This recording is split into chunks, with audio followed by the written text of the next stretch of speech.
Hello everybody, SJM back with another Flicker Strike update. We've got some slow-mo action here on a breach to go over. Well, not to go over, but just I've slowed it down so that we can actually kind of see what happens a little bit there. So this one I found right at the very beginning of the map, and that's something that you generally shouldn't do, and we'll find out why here in a minute or two. But we're just going around, we're freezing things up so that we can generate some charges, so that we can get some more flickers.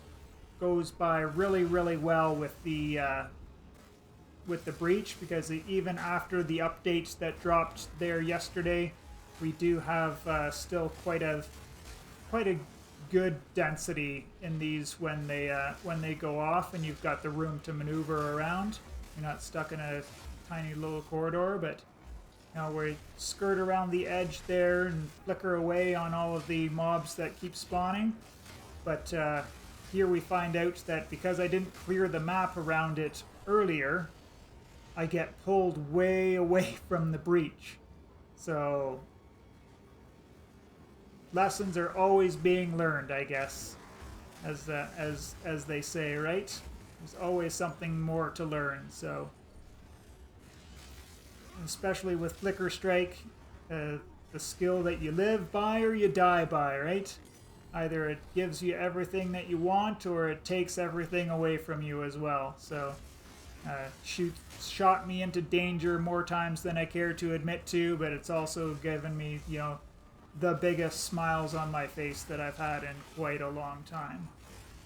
But I guess that's enough of the excitement. We're going to drop an exalt right here, which is nice, from just a random mob. It wasn't even from this rare mob. But yeah, back to the build. Not much has changed gear-wise. I did pick up a new weapon.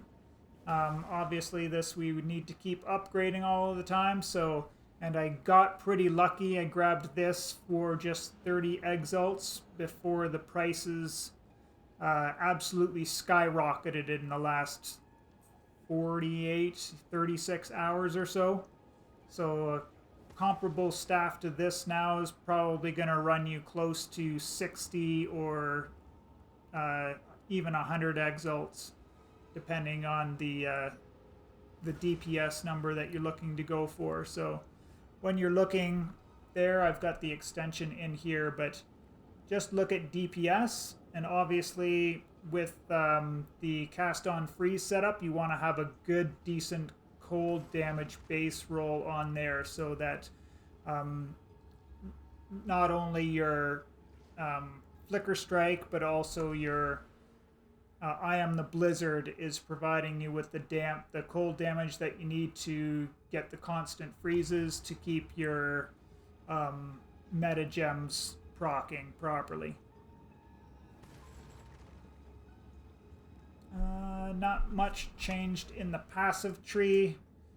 This node I did take out because my new weapon got a great big 28 mana per enemy killed, as well as life per enemy killed. So because we don't do a lot of physical damage, the leeches aren't what we want on the weapon. So for me, this is just about as perfect a weapon as we can get. Could have obviously bigger flat fizz, or even better percent fizz would have been good, but it is corrupted, so it's got the 3 iron runes in it, providing the physical damage, a decent physical damage bonus anyways. It's nothing to sneeze at any rate.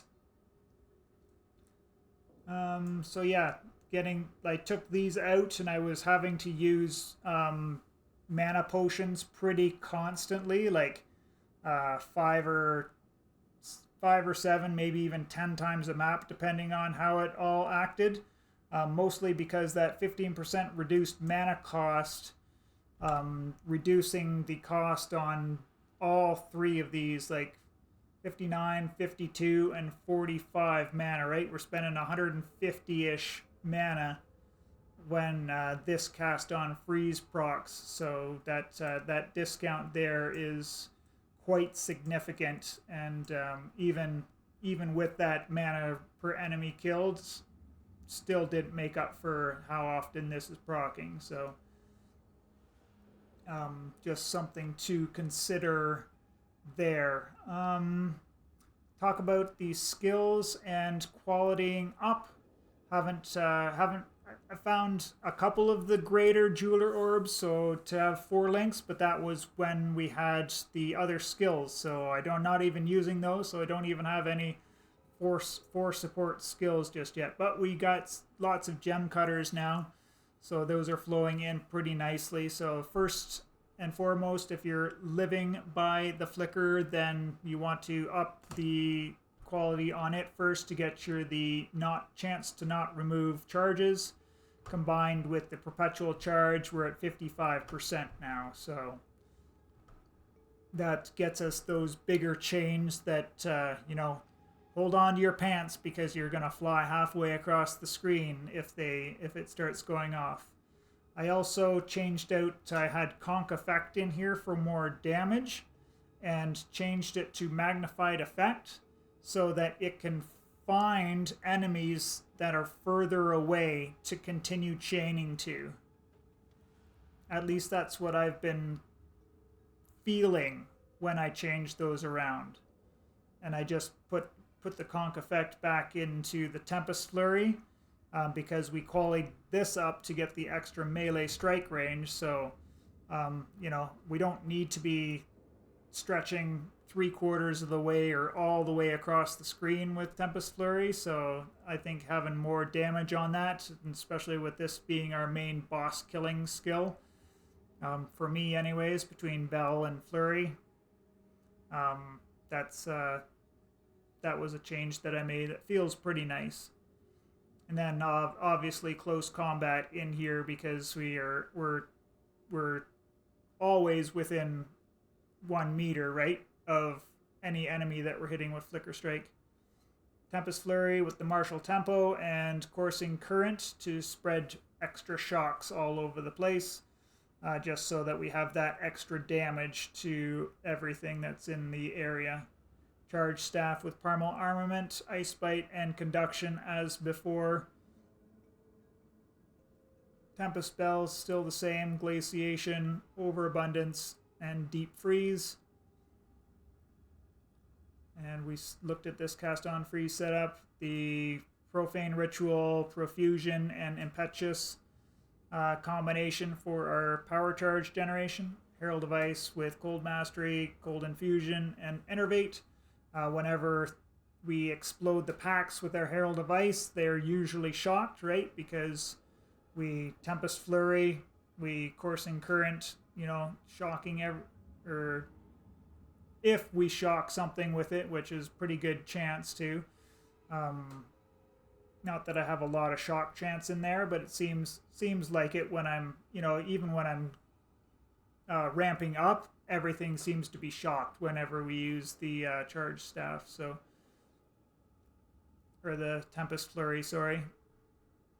So I think this is doing what I want, although I don't really pay attention to the buffs up here enough to say for sure that it's working all of the time. I know the Ice Bite is from the charge staff, but can't tell you for sure on the Innervate. And then of course the Clarity, probably not needed anymore at this point, but I don't have the strength requirements for changing that over to the one that gives you the health on enemy kill, or health regeneration while the supported skill is active. So that's that there, because my tree is so tight. I don't have extra places to go, and my dexterity is barely enough to have my chess piece, and my intelligence is exactly enough to run the level 15 versions of the Voltaire or the Ball Lightning and the Lightning Warp. I think that's everything I wanted to talk about with the character update. I did want to share with y'all my findings with map sustain. So I did have quite a bit of trouble with map sustain in like the tier 2, tier 3, tier 4 levels, because I was always running those maps as the white version before I got my new updated weapon. I was being a little cautious and not going all out, and I was trying to make sure that we got through the maps instead of dying in them. So I didn't want to juice up the maps so well, but that's where the big mistake is not putting the modifiers on your waystones, because of the just below the waystone tier 7 there is the waystone drop chance. That's like a base drop chance for getting more waystones when you're in your maps. So we can see there just by putting a couple of blue things, you get between 80 and 120% just for using up transmutes and augmentations.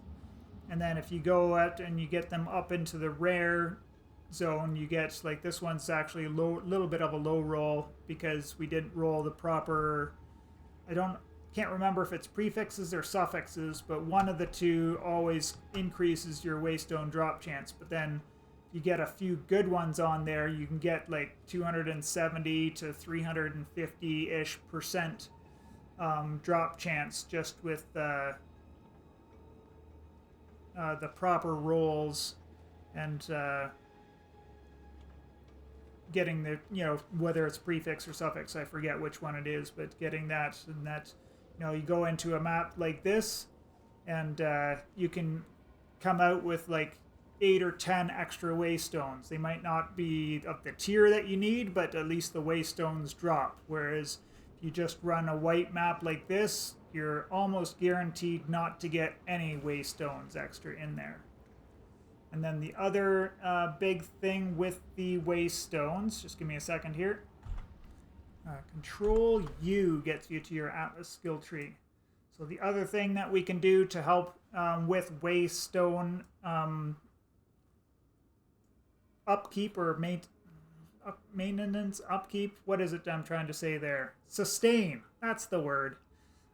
Is your the points that you're putting in here. So the very first points that I went for was over here, for 20% increased quantity of waystones found in your map.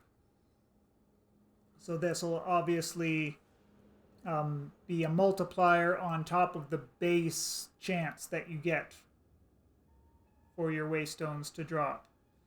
So, obviously, and then I think the waystones are a rarer type of item, so rarity doesn't hurt to have that on your gear, as well as a little bit in the tree here. And then after I got that one, I went down this way, just so that we can find the waystones with mods on them already.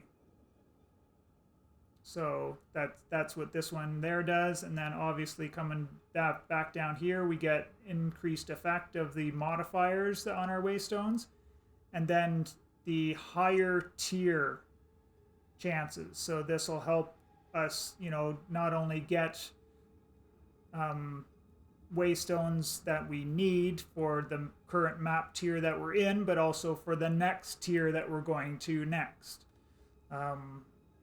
And keep the maps coming in that way. So, the couple more of those points over here, and then just getting more monsters for more chances at things to drop, and then more rare monsters is the next place that I'm going over here, because the rare monsters is where you'll get most of the loot in your maps. So if you're having troubles clearing the rares in your map, you've got to fix your build. And you've got to be able to take on those rares really consistently. And, whether it's more quickly or not, doesn't matter. As long as you do them safely and you're not losing your maps. With the update today, they've removed some of the nasty on-death effects. That's being a melee character, I died. That was the one thing that I died to so many times, was like, go in there, burst down the rare. Oh, a piece of candy dropped on the ground. Go to grab the piece of candy and we're dead because of the on death effects, which we can't see because there's usually so much other things going on and things. So the nerf to that has been quite nice. I've definitely noticed the reduction in those, where it's only taking away all of my energy shield, or maybe just chunking my health down a little bit on top of my energy shield instead of just outright killing me from those on death effects.